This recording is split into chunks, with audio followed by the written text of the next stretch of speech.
හෙල්ලෝ guys මේ අරුද්‍ය අර්තයෙන් ෆෝර්නයක් ගන්න දෙන්න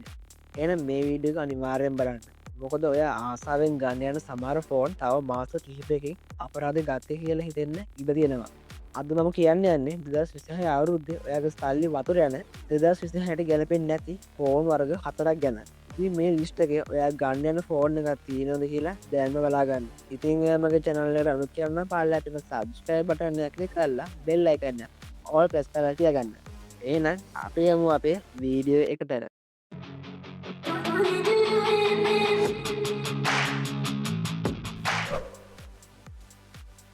පලවෙනිගත මේ iPhone ඉඩල්සා 12 දැම් මේවා අඩුවට ගන්න තිබුණට දස් හය වෙද්දි ඇතර සමාගම මේවට දෙන අලුත් අප්ඩේට් නත කරන්න ගොඩක් දුරට ඉඩ තියෙනවා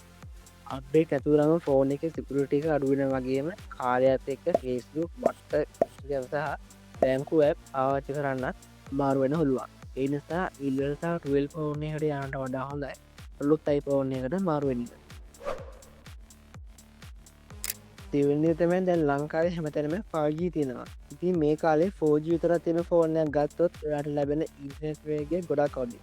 වීඩියෝ බලද්දී හරි ගේම් එක ප්ලේ කරද්දී හරි 5G තරම් ස්පීඩ් එකක් 4G වලින් ලැබෙන්නේ නැහැ ඒ නිසා වැඩ පුළුවන් 4G ෆෝන් එකට යන්න නැතුව 5G ෆෝන් එකටම මාරු වෙන්න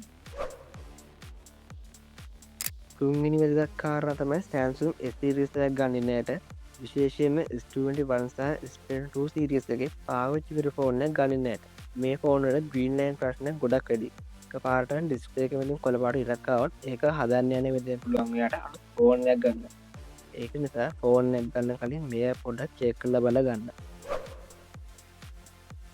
හතරවෙනි වැදගත් දේ තමයි RAM එක GB 8ට වඩා අඩු සහ storage එක GB 128ට වඩා අඩු ෆෝන් 2026 දී apps වල size එක හිතා ගන්න බැරි තරම් විශාලයි. එයයි GB 64 හෝ GB 128 ෆෝන් එකක් ගත්තොත් එයාට වෙන්නේ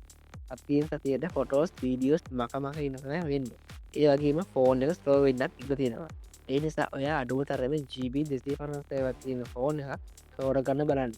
ඉතින් මම මේ කිව්වේ 2026 දී සල්ලි වියදම් කරලා අමාරුවේ වැටෙන්න ඉතිරටයන් එයා ෆෝන් එකක් ගන්න කලින් අනිවාර්යෙන් ඒකේ චිප්සෙට් එකයි 5G තියෙනවද කියලා බලන්න. මේ වීඩියෝ එකේ වැදගත් නම් ලයික් එකක් දාන්න. ඒ වගේම channel එකට subscribe කරන්න නම් දැන්ම subscribe කරන්න. ඒ වගේම ඔයාලට තාම මොන හරි දැනගන්න ප්‍රශ්න තියෙනවා නම් පල්ලෙන් කමෙන්ට් කරලා යන්න. එහෙනම් අදට පගෙන් එන්නම් හැමෝටම goodbye.